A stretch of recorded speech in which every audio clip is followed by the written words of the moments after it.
This video may contain a few words that may be a little bit much for younger audiences. As such, this video is intended for viewers over 13. Enjoy the video.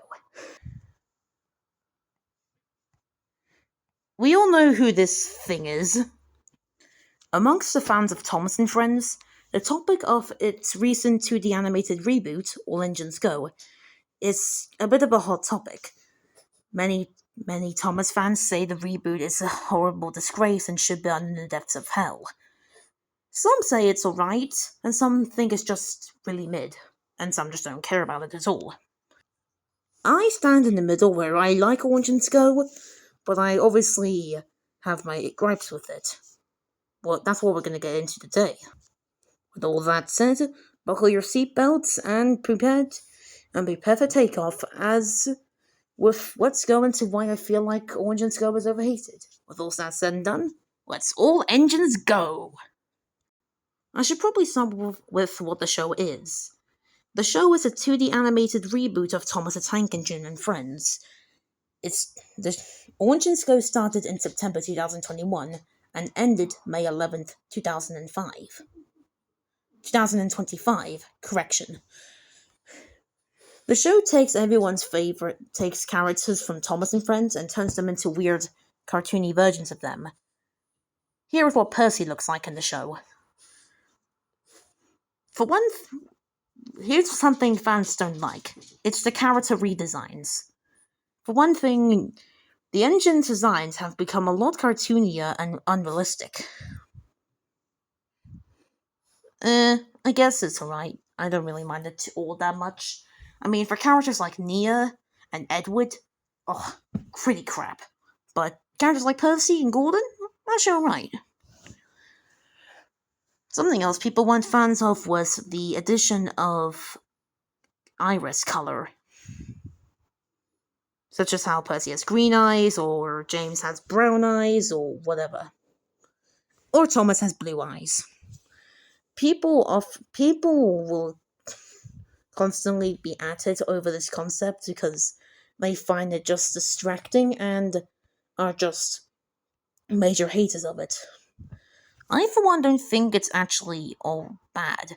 While I prefer the Ancients just having solid black eyes, I feel like they're alright with their kind of coloured eyes. Maybe because of the fact this is all cartoonish.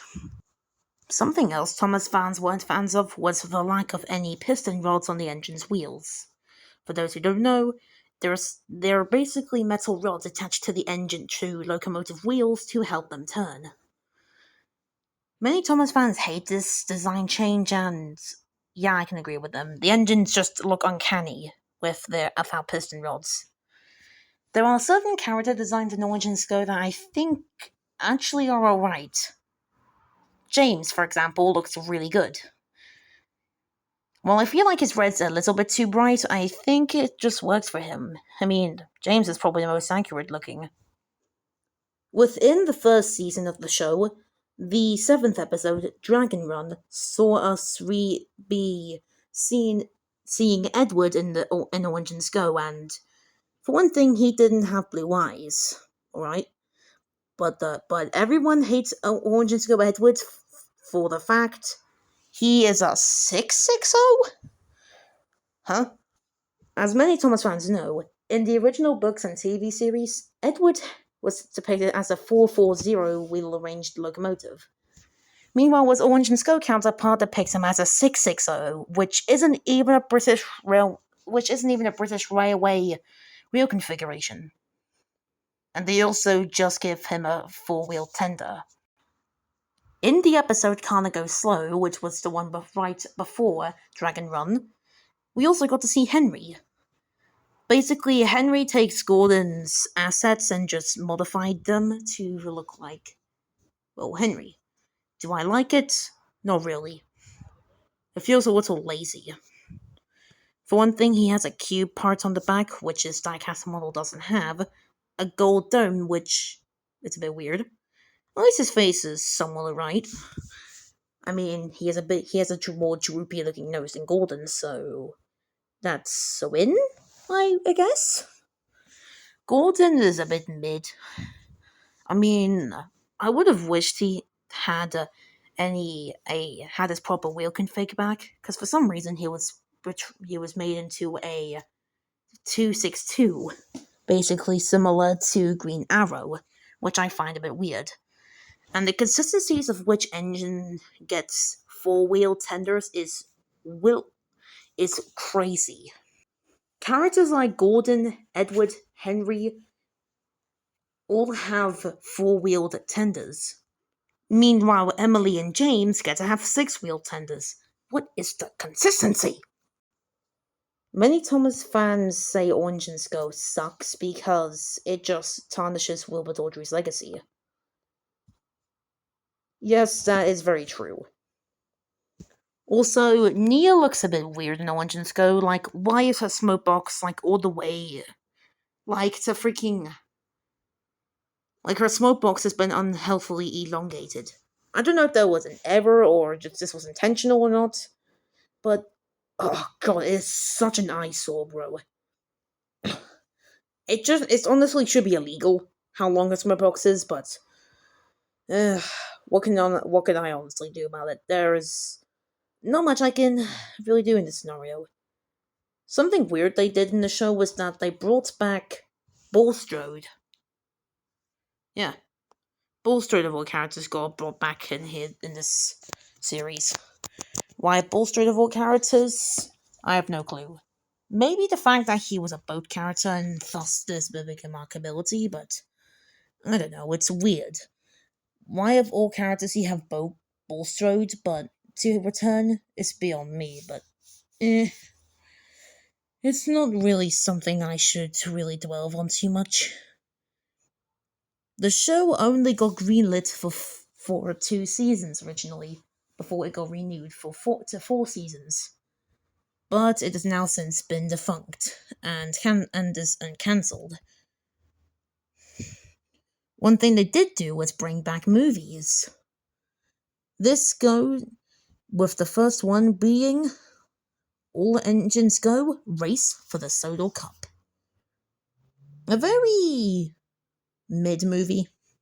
Then afterwards was Mystery of Lookout Mountain, which not only served as the first appearance of Whiff with dialogue, that is, if you take the events of Mystery of Lookout Mountain to take place before the events of Season 2, or taking place after Season 2. I don't know. I like to imagine it takes place before Season 2, so that's why Whiff is like it's the first exposure I have to Whiff saying stuff, so yeah. Mystery of Lookout Mountain is actually pretty good. I like it. Next up was The Great Bubbly Build. It was made in 2023 as a half-hour special. I thought it was right. Didn't really care too much for it. Then we got The Christmas Letter Express as 2024's movie, which just had Christmas. Oh, I haven't. This is the only thing I've actually not properly viewed, but I think it's pretty mid for what I've seen, and kind of inconsistent with the storyline. And the final movie was Sodor Sings Together. Production-wise, the movie also served as the official series finale of Orange and Go. Something else that happened in this movie was that they were making such a hype towards Duck, the Great Western engine, coming back. Did they fulfill this? No. They really did not. I find Duck within Orange and Go to just be... Okay. Orange and Go is just so weird with how they handle Duck. Within the show, a Duck looks like this. A bit weird looking. He looks like a sprite, but official. I heard that quoted by someone, and I agree. This is so weird. Yet for some reason, the push-along toy of him, which was somehow released before the movie came out, it probably even began production, looks like this. He has yellow eyes, he doesn't have a black rim around his face, and his wheels are yellow. What? I swear, this movie was weird anyway. The slip coaches also came back. Okay, that's a bit weird. I'll point out a few things I like within So Those Things Together, because for as weird of a film as it was, there was some genuinely good moments I actually found myself liking. The footage here is owned by Mattel, but I'm still gonna get copyrighted somehow, I think. Within about 8 minutes into the movie, you get this scene. Farmer McCall is basically making his animals pull up an orchestra. Just listen to this.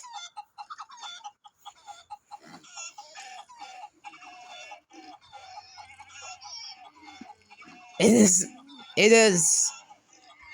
What an absolute banger. Yeah, freaking KSI ain't got nothing on this. That could actually be debatable, though. This is some of the weirdest moments in the show, and I'm like, what is going on? Something else I saw in the movie was this. Is a goofy ass drawbridge they made a talking motorized toy out of?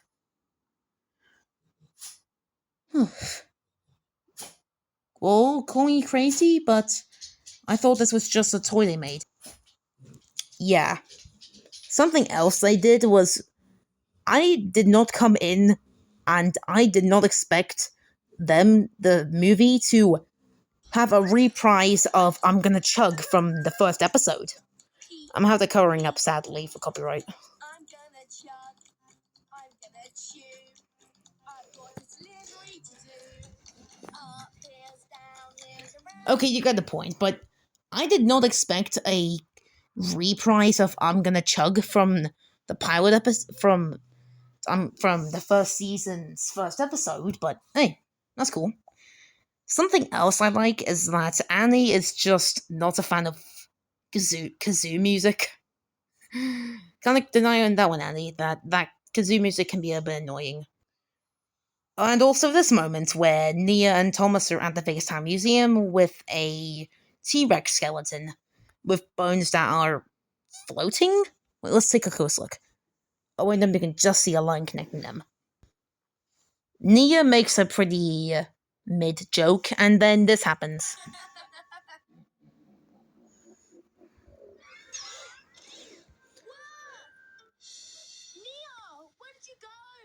Like, excuse me, what? Hold the hell up. Is that Tyrannosaurus skeletal fossil a freaking... Did someone possess that fossil or something? Because that is some weird stuff. They don't even elaborate on it as well. Are you hiding something, Nia?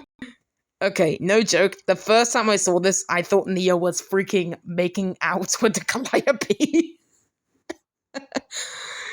Oh, I'm crazy, aren't I? I thought she was hugging it. I actually would prefer that version more. During this scene where the fat controller, Sir Topham Hatt, is directing an orchestra, and then this happens. This prepared this to be a bit long.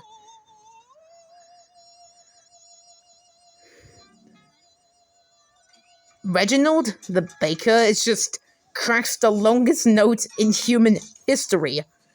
To the point anything related with glass in the area is just sent clashing everywhere.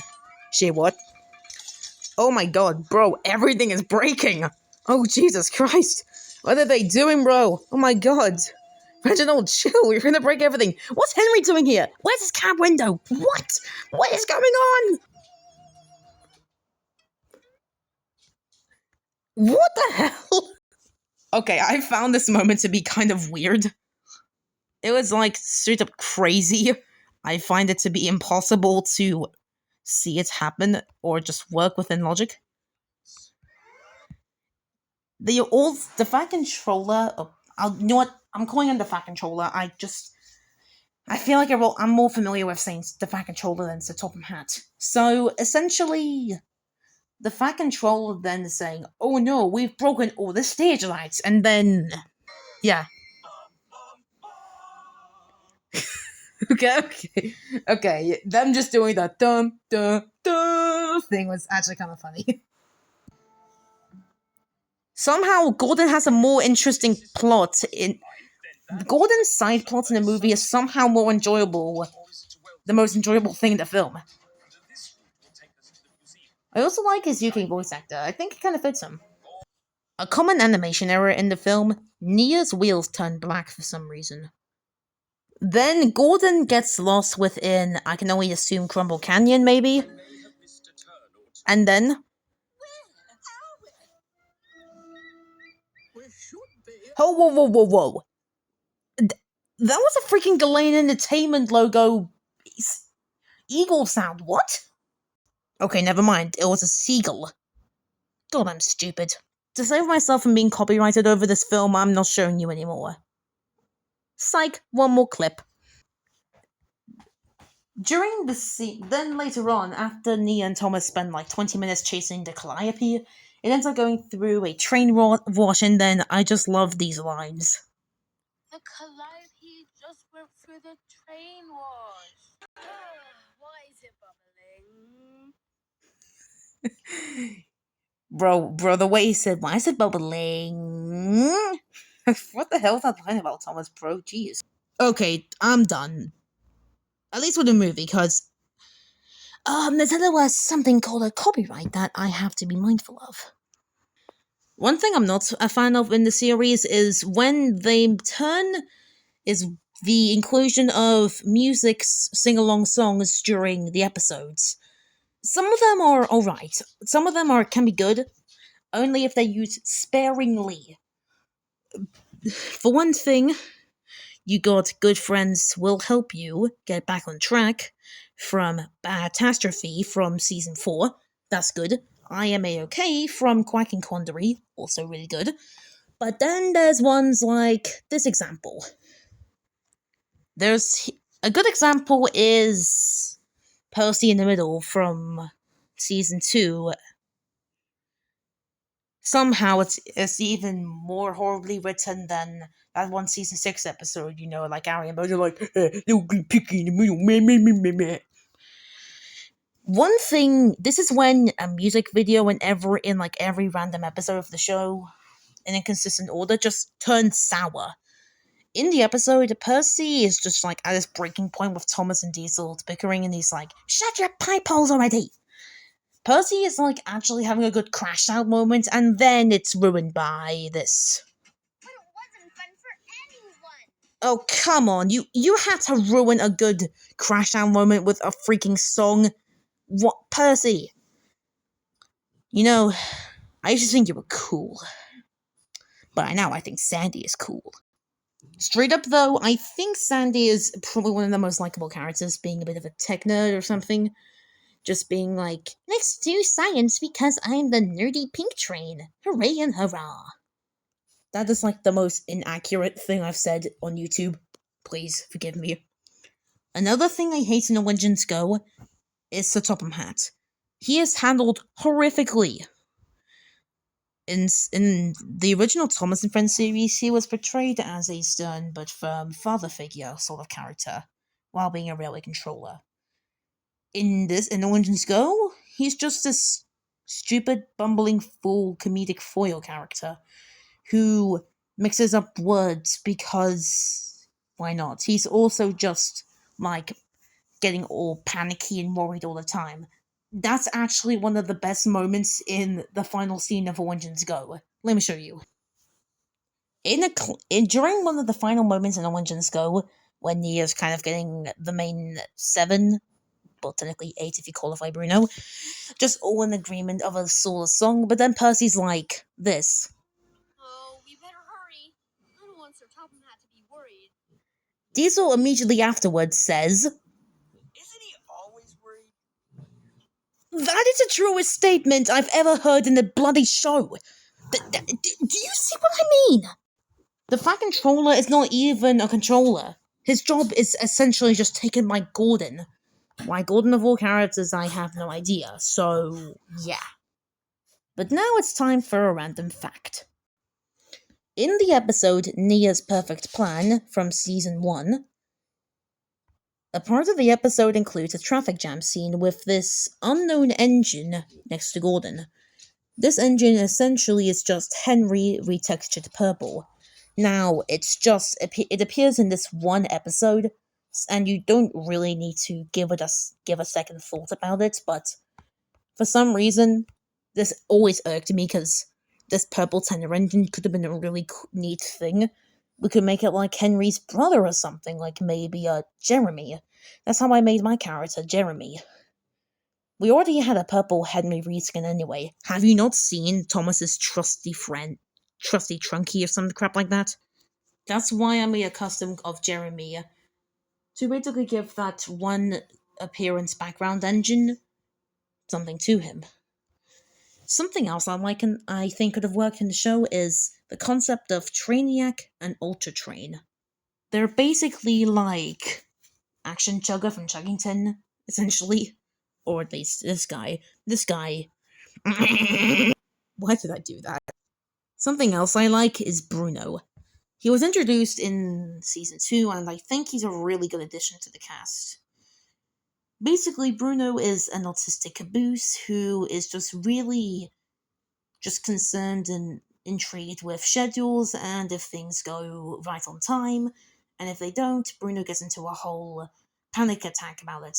Hence why he often uses some Steam earphones, which I think are kind of weird. A little weird, but it's fine, I guess. He's also the first autistic character, as Google AI overview states themselves. Basically, yeah, he's totally the first autistic character we don't regard this character. Yeah, I think Theo's pretty chill. Yeah. They also make a reference to Flying Scotsman in Toby's introduction episode, so that's cool. In Toby's introduction episode, titled The Super Axle, Toby says, "What in the name of the Flying Scotsman is that?" Why are we referencing Flying Scotsman? Oh yeah, because he's a famous steam locomotive. Yeah, I see. Simple mistake. He says it in a way that sounds like Flying Scotsman is God, essentially. Is Flying Scotsman a god in Origins Go? If he is, I'd actually laugh so hard from it. Yeah. Overall, I also have heard of this idea with an Origins Go. There's also a concept in the show called the Trackapult.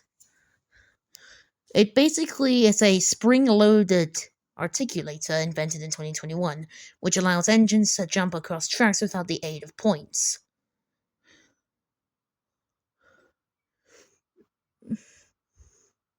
That is actually very interesting. That's actually a concept I wish they could have touched on in the show, but yeah, not happening anymore. Something else I want to mention they do in the show is a character that they don't even bother in the show. What do I mean by this exactly? Well, let me think about it. Something else I find weird is that in the show, Donald was going to be in the series, given his motorized model, but for some reason they don't even show him in the show. What is the reason behind that exactly, Mattel? What, glazing? As if. Overall, I feel like Origins Go is pretty cool and should continue. If you think Origins Go just sucks, I really don't care. So, with all said and done, I shall see you all next time. Bye! Into the void you go.